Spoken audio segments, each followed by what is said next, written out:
This video sponsored by SBO Digital Marketing. Join SBO Digital Marketing work from home opportunity. Mobile based part-time job. Perfect for students and homemakers. More details, send your name and qualification on WhatsApp number to 999-410-4160. Skip பண்ணாதீங்க. பெரிய தப்பு. தினம் 300 ரூபாய் சம்பாதிக்க அரிய வாய்ப்பு. Instagram, Facebook பயன்படுத்த தெரிந்தால் போதும். Content post and content publishing மூலமா தினம் 300 ரூபாய் சம்பாதிக்கலாம். இந்த வேலை செய்ய 5 நிமிடம் போதும். Work training support, group communication support, all language customer live chat support, முக்கியமா சொந்தமா ஒரு பிசினஸ் ஸ்டார்ட் பண்ற அளவுக்கு உங்களால கற்றுக்கொள்ளவும் முடியும், சம்பாதிக்கவும் முடியும். இந்த வேலை வாய்ப்பு வழங்குவது 5 வருடத்திற்கு மேல ரன் ஆகிட்டு இருக்க நம்ம தமிழ்நாட்டு company school of business organisation private limited. மேலும் விவரங்களுக்கு டிஸ்கிரிப்ஷன்ல கொடுத்திருக்க நம்பருக்கு வாட்ஸ்அப் பண்ணுங்க. நம் பூமிக்கு எத்தனை சந்திரங்கள் உள்ளன என்று கேட்டால் ஒரே ஒரு சந்திரன் தான் என்று நீங்கள் உடனே பதிலளிப்பீர்கள். அதுதானே உண்மை? ஆனால் பூமிக்கு எப்போதும் 7 சந்திரங்கள் உள்ளன. சிறுகோள்கள் மோதி பிறக்கும் நிலவு குழந்தைகள் தான் அவை. அதனை பற்றி இந்த வீடியோ தொகுப்பில் பார்க்கலாம். சுமார் 4.5 பில்லியன் ஆண்டுகளுக்கு முன்பு ஜியா எனப்படும் செவ்வாய் கிரகம் அளவிலான ஒரு புரோட்டோ பிளானட் பூமியை மோதியதாலேயே சந்திரன் உருவானதாக அறிவியல் சமூகம் கருதுகிறது.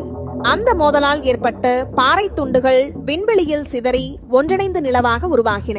நிலவு பூமியிலிருந்து சுமார் 38,40,400 கிலோமீட்டர் தூரத்தில் ஒரு நிலையான சுற்றுப்பாதையில் சுழன்று வருகிறது. இது நம் சூரிய குடும்பத்தில் 5வது பெரிய துணைக்கோள் மற்றும் பூமியின் விட்டத்தில் சுமார் 1/4 பங்கு அளவு கொண்டது. விண்வெளியில் நாம் வெறும் கண்ணால் பார்க்கும் ஒரே இயற்கை துணைக்கோள் இதுதான்.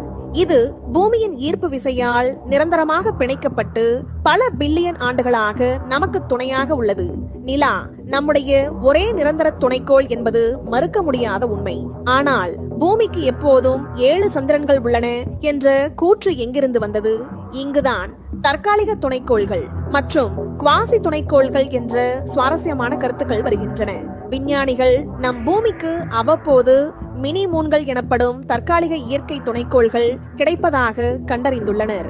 மேலும் இவற்றில் சில நம்முடைய சொந்த சந்திரனின் பகுதிகளாக இருக்கலாம் என்று நம்பப்படுகிறது. மினி மூன்கள் என்றால் என்ன? இவை மிகச்சிறிய சிறுகோள்கள் அல்லது பாறை துண்டுகள். இவை தற்காலிகமாக பூமியின் ஈர்ப்பு விசையால் ஈர்க்கப்பட்டு சில மாதங்கள் அல்லது சில வருடங்கள் பூமியை சுற்றி வருகின்றன. அதன் பிறகு அவை மீண்டும் விண்வெளியில் தப்பித்து விடுகின்றன அல்லது பூமியின் வளிமண்டலத்தில் எரிந்து விடுகின்றன. சில எடுத்துக்காட்டுகள் 2006 RH-120. இது 2006 முதல் 2007 வரை சுமார் 18 மாதங்கள் பூமியின் தற்காலிக துணைக்கோளாக இருந்த ஒரு சிறுகோள். இதுதான் பூமியின் முதல் நீண்ட கால தற்காலிக செயற்கைக்கோளாக கண்டறியப்பட்டது.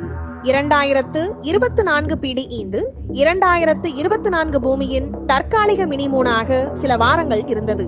இந்த 2024 பிடி 5 நிலவின் ஒரு பகுதியாக இருக்கலாம் என்று நம்பப்படுகிறது.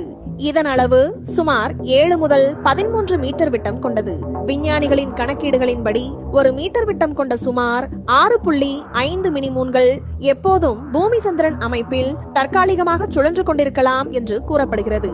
இவை மிகச்சிறியவை மற்றும் கண்டறிவது கடினம் என்பதால் பெரும்பாலானவை கண்ணில் படாமலேயே போய்விடுகின்றன.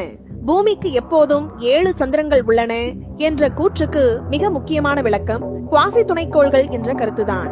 இவை பூமியின் உண்மையான துணைக்கோள்கள் அல்ல, ஆனால் அவற்றின் சுற்றுப்பாதை ஒரு சிறப்பு வழியில் பூமியுடன் பிணைந்துள்ளது. குவாசி துணைக்கோள் சூரியனை சுற்றி வரும் சிறுகோள்கள் ஆகும். ஆனால் அவற்றின் சுற்றுப்பாதை பூமியின் சுற்றுப்பாதையை மிகவும் ஒத்திருப்பதால் பூமியிலிருந்து பார்க்கும் போது அவை பூமியை சுற்றி வருவது போல தோன்றும். 2023 ஆண்டு நிலவரப்படி பூமிக்கு 7 குவாசி துணைக்கோள்கள் இருப்பதாக அடையாளம் காணப்பட்டுள்ளது. நம் பூமிக்கு ஒரே ஒரு நிரந்தர நிலா மட்டுமே உள்ளது.